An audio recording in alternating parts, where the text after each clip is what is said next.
Planning can make a difference for your company. And thank you for joining us for the second half of HR Today. We are joined by Alissa Carpenter, who's the owner of Everything's Not Okay, That's Okay. She works directly with organizations to bridge communication gaps across generations, job functions, and geography, and has worked with nonprofits to multi-billion-dollar enterprises. Alissa has her master's in education in social and comparative analysis in education, a Gallup certified strengths coach, which today seems like the show all the coaches are on. She's been featured on ABC, CBS, NPR, Fox, Forbes, and quoted in multiple media outlets, including CNN Money and Moneyish, a Dow Jones site. Thank you so much for joining us. Thanks for having me. So we're going to talk a little bit about communication across generations, which I think is a big thing today, especially with this millennial. We keep hearing about the millennials. Maybe they're right, maybe they're wrong. Maybe it's just misunderstanding both generations. But understanding this generation is crucial to success of organizations because, as we know, within the next 10 years, I think over 50% of the workforce will be millennials. Yeah, exactly. So right now, millennials make up a little over 30% of the workplace.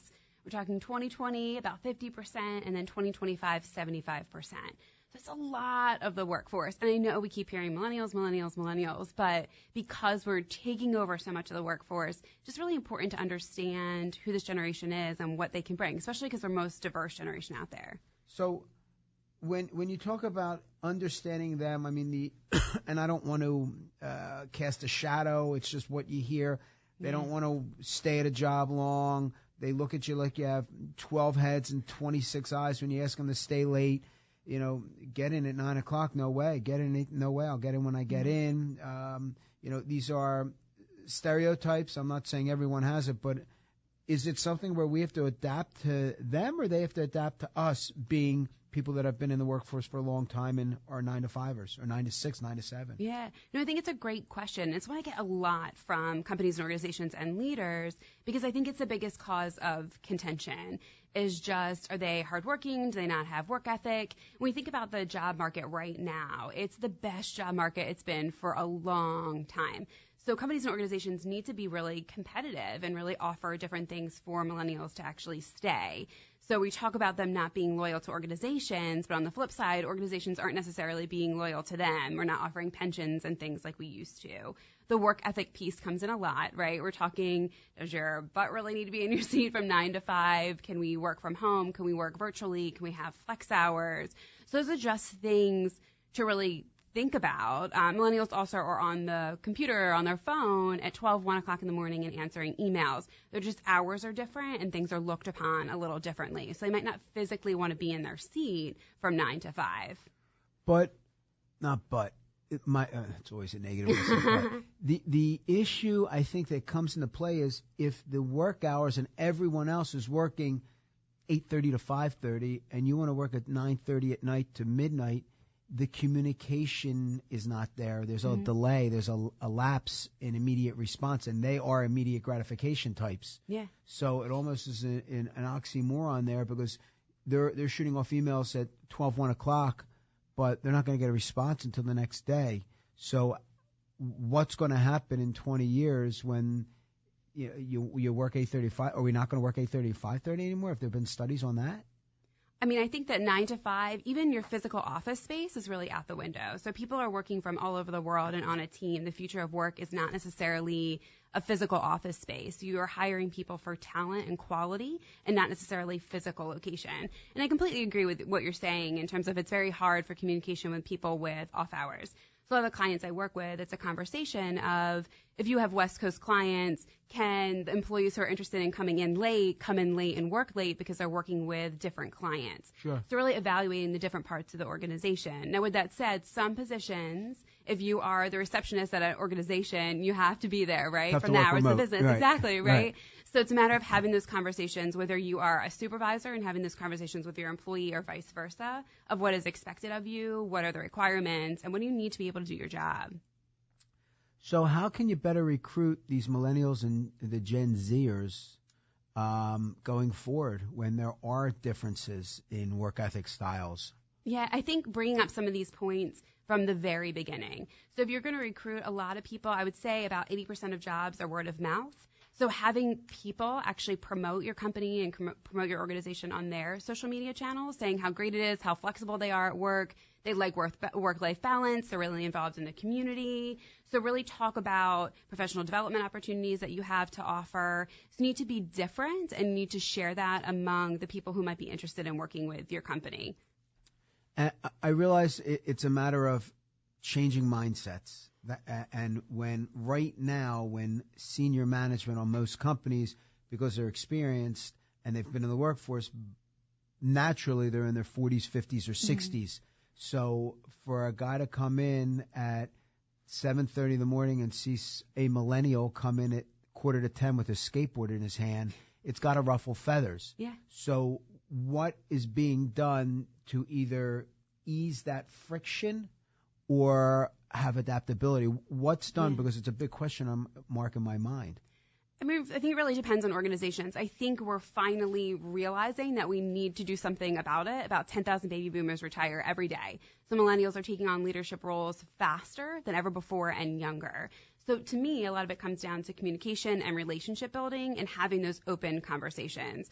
So if we're just perceiving people coming in at 10 o'clock and other people coming in at 7:30, but we're never actually talking about it, that's going to lead to disengagement. That's going to lead to a lot of friction. So getting people in a room to have the conversation are, what are our expectations? What are we looking for? What are the requirements within this position? So we really need to start talking to each other about what we need from each other and what that looks like in our workplace. I think a big part of it's results driven. If you can produce, my opinion, and purely just an opinion, if you can produce, I don't care if you work from home. I don't care if you come in at 10 o'clock at night and work till 6 in the morning. If you can produce and you can interact and communicate if there's a question, power to you. And I'm conservative. Yeah. I'm the old school. So, a lot of these people, and to your point, the receptionists can't work remote. Right. And then they say, well, my friends work. Well, your friends aren't receptionists, and then the bigger issue, a lot of these college graduates today, and I'm just using as an example, I'm not picking on, you majored in French history, and once every 5 years when the position at the Philadelphia Museum of Art opens up, you have a job, but other than that, you have no job. Right. So now you're upset that you're working in a position which is less than your education level. You're making less than you thought. Your parents are giving you crap because you have student loans to pay off, and then you're angry.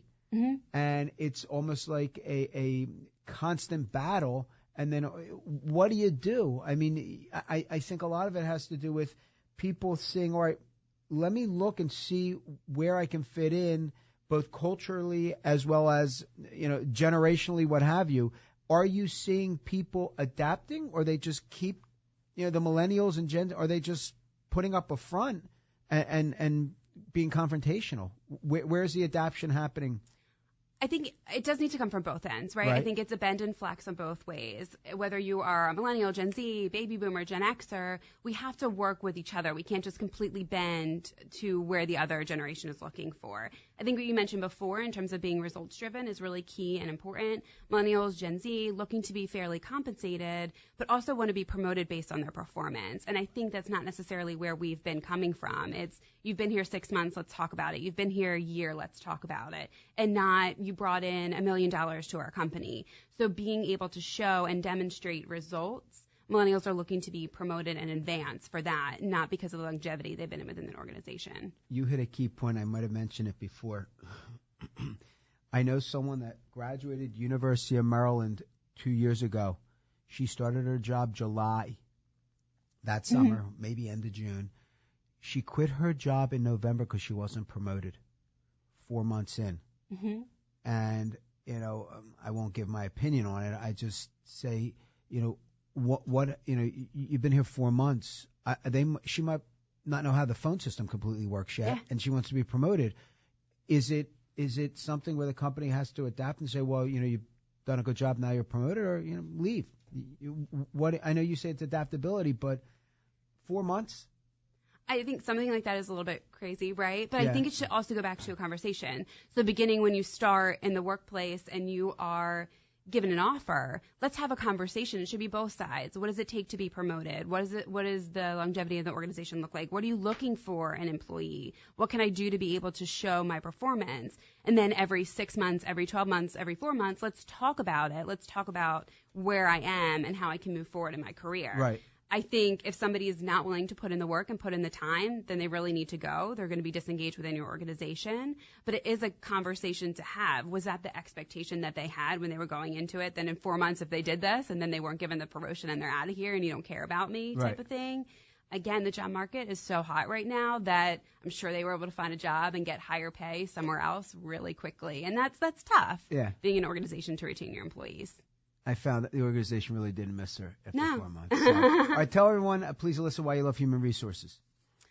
I love working with people. I love to see that light bulb go off when they learn something new, whether it's about themselves, their team, and the organization. I think it's all about being human in that space of human resources and connecting with each other.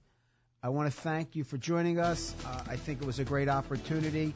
If you have any questions, you want to learn a little bit more about her, the owner of Everything's Not Okay, That's Okay, please contact Alissa Carpenter, Millennial Workforce and Leadership Development Expert. How can they get in touch with you if they need to, Alissa? My website, notokaythat'sokaycoach.com. Thank you so much. I appreciate everyone listening to this edition of HR Today.